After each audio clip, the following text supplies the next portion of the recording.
Obinna was a young man with sharp features and a hunger for knowledge that burned like a fire in his chest. Born and raised in a small village in eastern Nigeria, he had always been aware of the gap between his world and the bustling cities far beyond the hills. But when he was sent to Lagos to learn a trade under Baba Seyi, a respected electronics merchant, he understood that his life was about to change in ways he could never have imagined. At the age of 20, Obinna was handsome and full of promise, traits that had earned him the admiration of the village elders, though they were quick to remind him that life in the city was not as simple as the stories in the folktales they told around the fire. In those stories, cleverness and hard work always led to success, but in the real world, it was more complicated. The city was a place of opportunity and danger, a place where the sharp survived and the naive were easily consumed. The journey to Lagos had been long, the roads a mix of dirt and tar that led him from the familiar sights of his village to the unknown hustle of the city. When he arrived in Lagos, the city overwhelmed him. The constant hum of the streets, the sprawling markets, and the towering buildings all seemed to pulse with energy. Obinna had heard of Lagos' reputation, its wealth, its power, but nothing prepared him for the sheer size of it. The people, the cars, the noise, it was all so different from the quiet of the village. But Obinna had learned to adapt, and adapt he did. Baba Seyi, his master, was a large man with a thick Yoruba accent and an imposing presence. He ran a successful electronics shop in Alaba Market, one of the largest markets in Lagos. It was a place where businessmen from all over the country came to buy and sell goods. Baba Seyi had a reputation for being shrewd and wise, qualities Obinna hoped to learn from. Under his tutelage, Obinna quickly learned the art of bargaining, the importance of paperwork, and the intricate dance of the business world in Lagos. However, it was not just Baba Seyi who captured Obinna's attention in Lagos. There was his family. Baba Seyi had 3 daughters, Sod, Tolu, and Aisha. Each of them was beautiful in her own right, but Aisha was the one who caught Obinna's eye. Aisha, the youngest daughter, was full of life, with a sharp wit that matched Obinna's own. While Sod and Tolu were more reserved, focused on the duties expected of them as daughters of a successful businessman, Aisha was different. She was free-spirited, curious, and often found herself questioning the traditions that shaped her life. One evening, as the sun dipped below the horizon, Obinna found himself sitting outside the shop, a pile of electronics at his feet as he looked out over the busy streets. He had just finished a long day of work, helping Baba Seyi and his assistant arrange new shipments. As he sat, lost in thought, Aisha appeared, walking toward him with a small basket of fruits. "You look tired," she said, offering him the basket with a smile. Her presence was like a breath of fresh air in the sweltering heat of the day. "I am," Obinna replied, taking the basket. "But it's a good kind of tired. I'm learning a lot here." Aisha sat beside him, her eyes glistening with curiosity. "What have you learned so far?" she asked.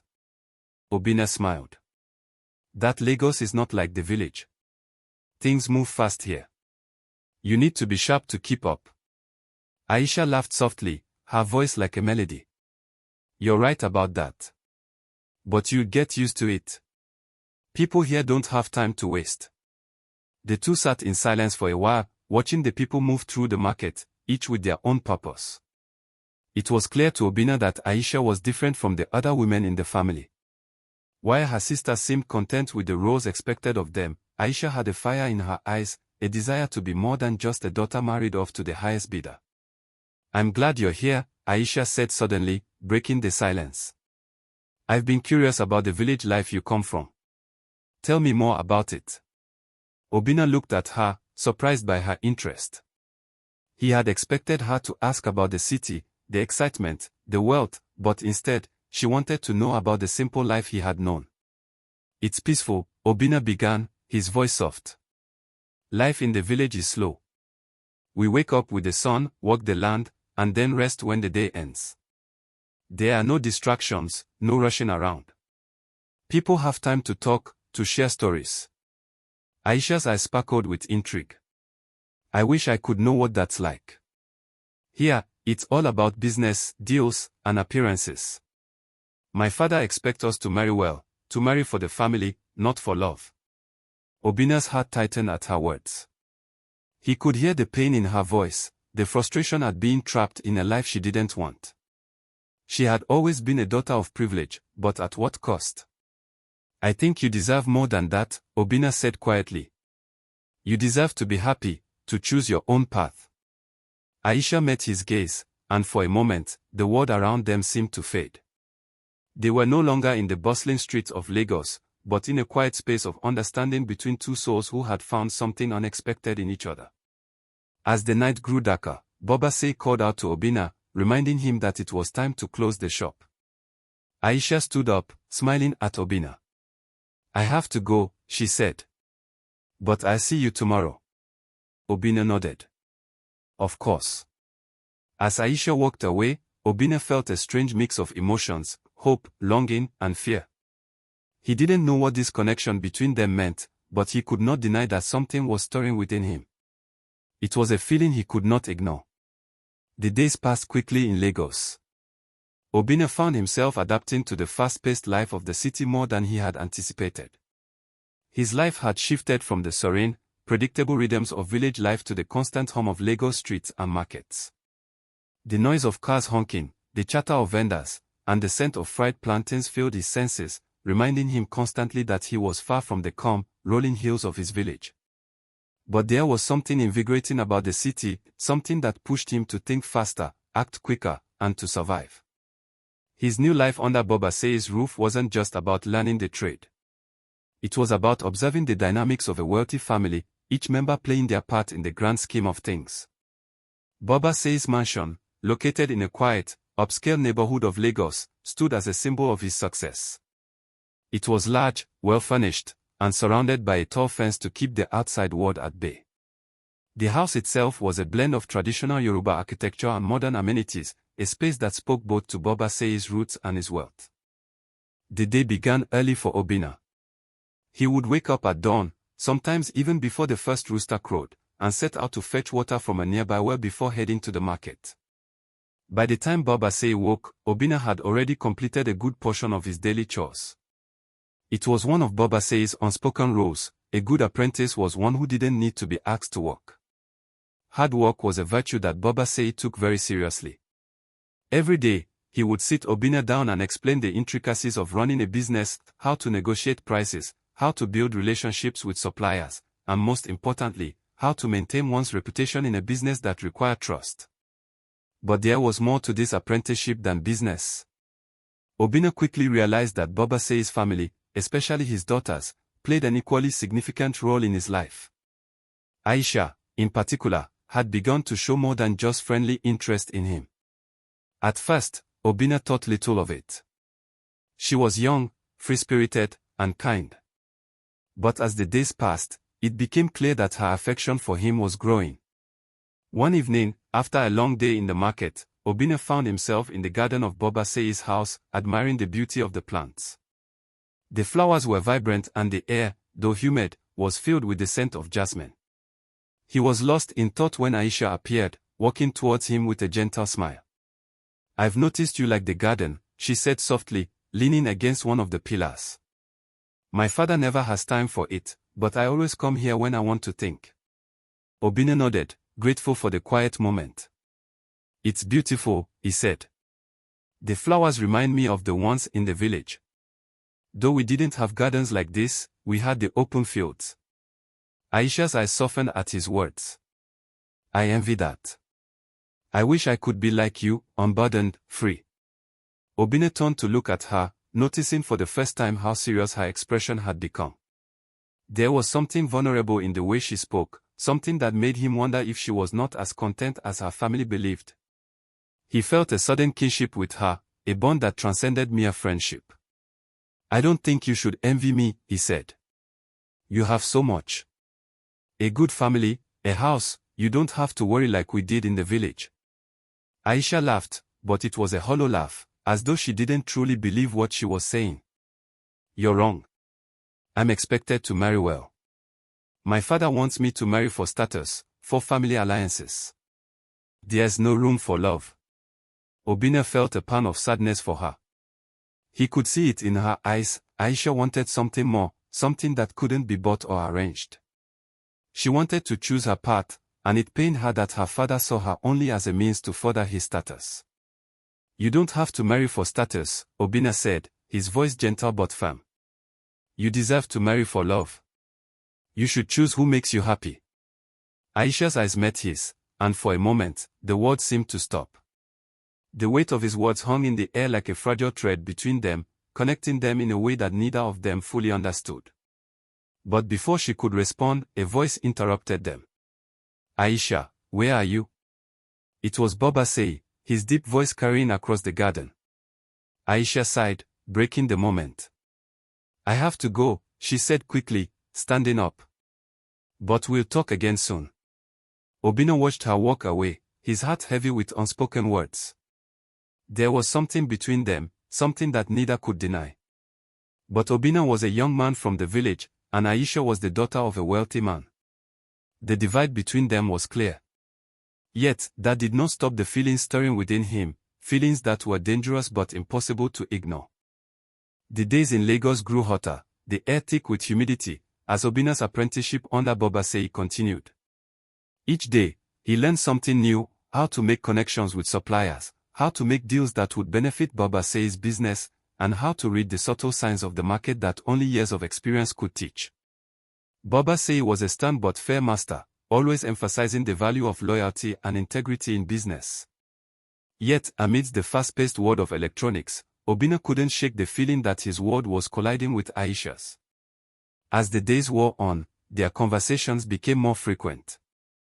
They spoke of everything: a life in the village, their dreams, and the hopes they secretly held. Each conversation was charged with an energy that neither could ignore. Aisha, with her free-spirited nature, had begun to open up to Obinna in ways that surprised even her. The tension between them was becoming undeniable, and Obinna knew it was only a matter of time before someone noticed. In Lagos, a city filled with hidden desires and unspoken rules, secrets were like ticking time bombs waiting to explode. It was one evening, as Obinna was working late in the shop, that Baba Say called him into his office. The older man's face was serious, his brow furrowed with concern. The walls of the office were lined with books, many on business, others on Yoruba traditions and history. It was a place where decisions were made, and Obinna had learned to approach it with caution. "Obinna," Baba Say began, his voice low but firm, "I need to speak with you about something important." Obinna stood, his heart racing. He had been expecting this. In the time he'd spent under Baba Say's roof, he had witnessed the expectations placed on Aisha and her sisters. They were meant to follow the rules of tradition, to marry for alliances that would benefit the family. But Aisha, with her rebellious spirit, had made it clear that she would not be controlled by the same rules. "Yes, Master," Obinna replied, his voice steady despite the growing anxiety in his chest. Baba Say eyed him for a moment before speaking again. "Aisha has been spending too much time with you." Obinna's throat went dry. The last thing he wanted was to disappoint his master, to be caught up in something that could lead to ruin. I didn't mean to." Baba Say raised a hand to silence him. "I know you didn't mean it. But you must understand that this is not just about you or Aisha. It's about our family, our traditions." Obinna nodded, his mind racing. He had heard stories of how families like Baba Say's used marriage as a means to maintain power and wealth. Aisha, though she was different, was still bound by those same expectations. Obinna was an outsider, an apprentice, a village boy with no wealth to offer. "I will be careful, Master," Obinna said, his voice barely above a whisper. Baba Say's expression softened slightly, but there was no mistaking the seriousness of his words. "You must. For your sake, and for Aisha's. There are forces at play here that you cannot understand." As Obinna left the office, his mind was a whirl of emotions. What had he gotten himself into? He had not sought this connection with Aisha, it had come naturally, as if they had both been drawn to each other by an invisible force. But now, that force seemed dangerous, even deadly. The next day, Baba Say called Obinna into the shop early. The market was bustling with activity, but there was something in Baba Say's manner that told Obinna this was no ordinary day. "I've arranged for you to meet someone," Baba Say said. A powerful man who might be able to help you with your future here in Lagos. Obinna stood tall, unsure of what Bobasei meant. Who is he, master? A business partner, Bobasei said. Someone who can show you how to navigate the more complicated aspect of life in the city. Obinna felt a knot form in his stomach. He had been a quick learner in business, but this felt like something more. He knew that in Lagos, power was often traded like goods in the market. And the price was never small. The man Bobasei introduced Obinna to was known as Mr. Ayadil, a tall, imposing figure who exuded power and influence. He was dressed in a finely tailored suit that spoke of wealth, and his deep voice commanded attention the moment he spoke. He was the kind of man who made deals in whispers, and Obinna could tell that Bobasei respected him in a way that bordered on fear. When they met, Mr. Ayadil took a long look at Obinna, sizing him up. "So you're the apprentice," he said in a tone that was both curious and calculating. Obinna stood tall, trying to hide the unease that had settled in his chest. "Yes, sir. You've learned much under Bobasei's tutelage, I'm sure," Mr. Ayadil said. "But there are things about Lagos that cannot be learned from books or business deals. There are forces that shape this city, forces that control everything." Obinna nodded, understanding the weight of his words. He had seen enough of the city to know that it wasn't just about business, it was about power, and who held it. Mr. Ayadil leaned closer, his eyes narrowing.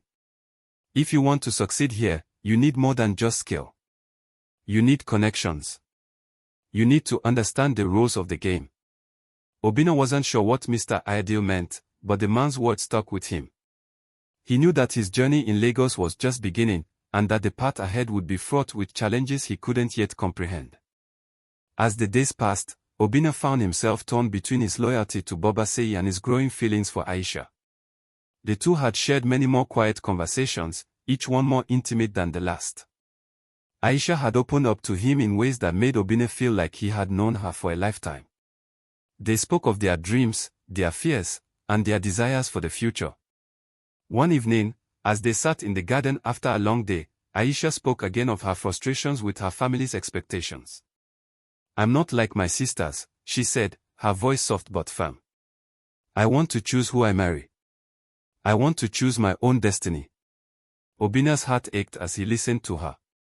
He understood her desire for freedom, for choice. It was a feeling he shared, though in his case, his choices had always been limited by the circumstances of his birth. "You don't have to follow tradition," Obinna said quietly. "You can make your own path." Aisha turned to him, her eyes searching his face as if looking for the truth in his words. "Do you really believe that?" Obinna nodded, though he knew that in Lagos, freedom came at a steep price. Aisha's family would never allow her to make that choice. And if she defied them, there would be consequences that could tear her family apart.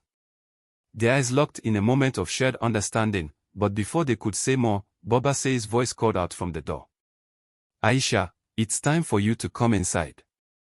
The spell was broken, and Aisha rose, giving Obinna a fleeting smile. "I see you tomorrow," she said. Obinna watched her walk away, his heart heavy with the knowledge that he was falling deeper into a dangerous game, a game that could ruin them both. The days in Lagos continued to blend together, each one passing in a whirlwind of business dealings, conversations with Aisha, and the ever-present tension that simmered between them. Obinna's apprenticeship with Bobasei had grown more intense, with the older man increasingly entrusting him with critical aspects of his business. Yet, every step Obinna took towards success in the business world felt like a step further away from the simple, traditional life he had known in the village. But it was not the business world that consumed his thoughts most. It was Aisha. There were moments when he would find her in the garden, her figure framed by the flowers, her eyes distant as though lost in a world of her own. He knew she was struggling, fighting the pressure of family expectations, and in those moments, she allowed herself to be vulnerable with him. It was as though she needed him, though she never said so directly. And Obinna couldn't help but feel the same pull toward her.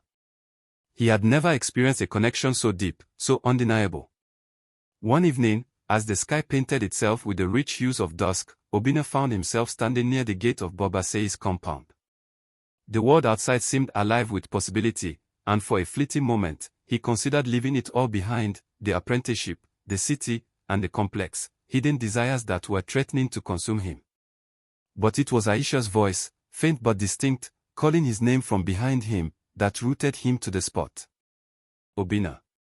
He turned to see her standing in the doorway of the house, her silhouette outlined by the soft light from the interior. Her presence had always been enough to stop time, to make everything else fade into the background. "I've been thinking," Aisha said, stepping forward. "I don't know how much longer I can keep pretending that nothing is happening between us." Obinna's heart skipped a beat. His instincts told him to back away, to keep his distance, but the truth was, he couldn't. He had become as tangled in this web as she had. "You don't have to pretend with me," Obinna replied, his voice low. "But there's more at stake than just us. You know that." Aisha stepped closer, her expression filled with emotion. "I know," she whispered. "But it's hard. My family wants me to marry someone I don't love, someone I don't even know. I can't do it. I won't." Obinna's heart ached for her, for the position she was in. She was bound by tradition, by her father's wishes, and there was nothing she could do to break free of that.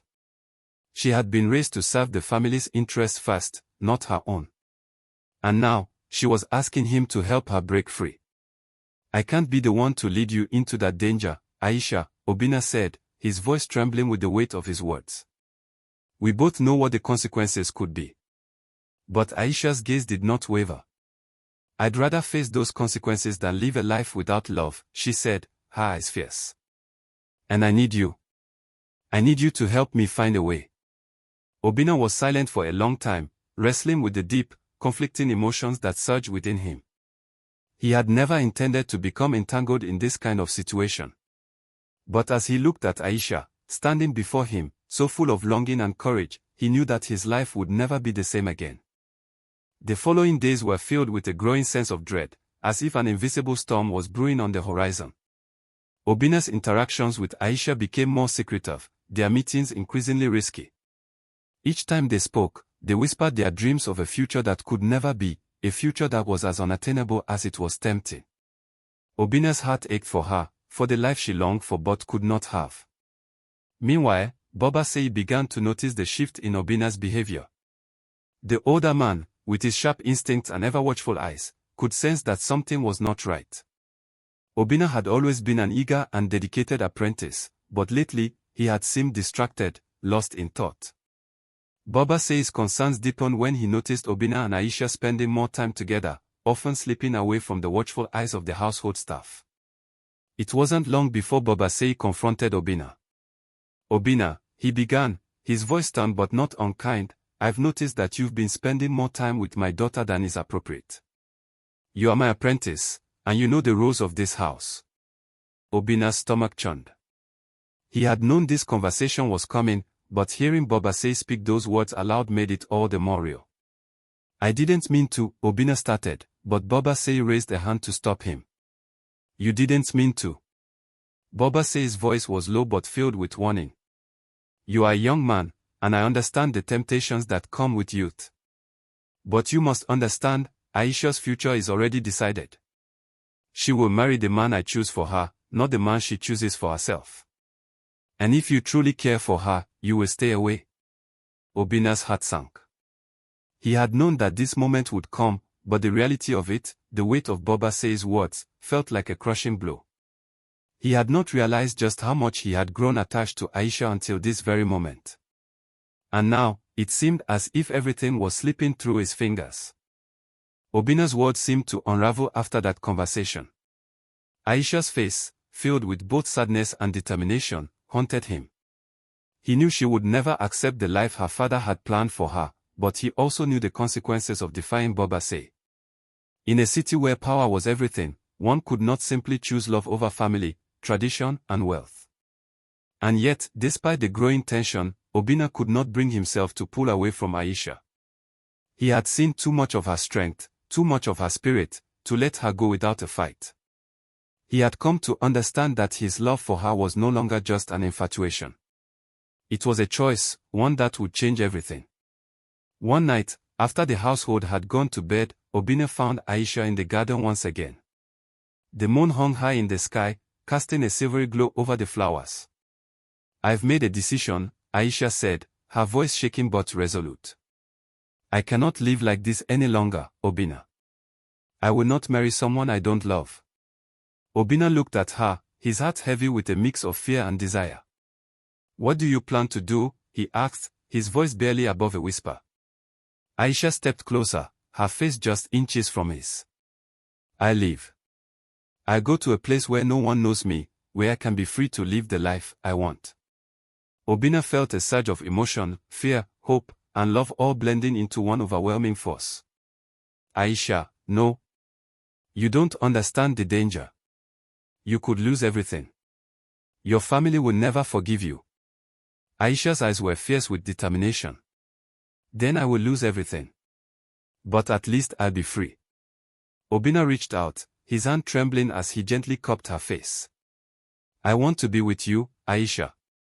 But not like this. I won't let you go down a path of destruction." And in that moment, Obinna knew that no matter the price, he had to be with her. But the road ahead would be dangerous, and the choices they made would have consequences neither could yet understand. As Obinna and Aisha's secret grew bolder, so did the risks. The two of them began to plan in secret, each meeting charged with the knowledge that their time was running out.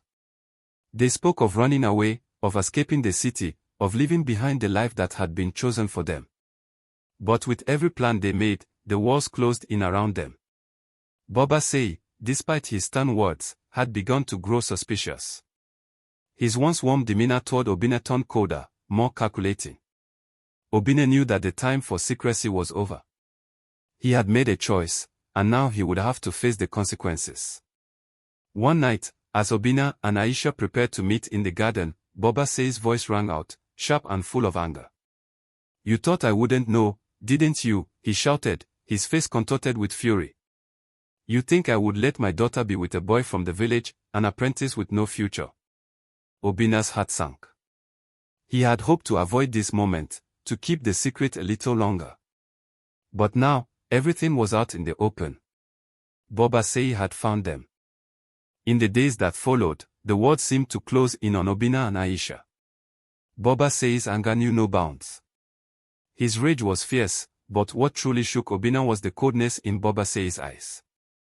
The man had spent so much time teaching Obinna the rules of the world, but now he was teaching him the price of defiance. "I will disown you," Baba Sei said one evening, his words final and irrevocable.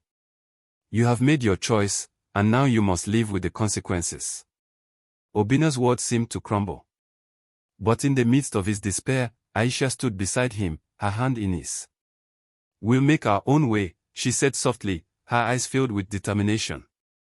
"We'll build our future, no matter the cost." And in that moment, Obinna knew that no matter the challenges ahead, their love was worth fighting for. The road to freedom would be long and fraught with obstacles, but it was theirs to walk together. Would their love prevail? Only time will tell.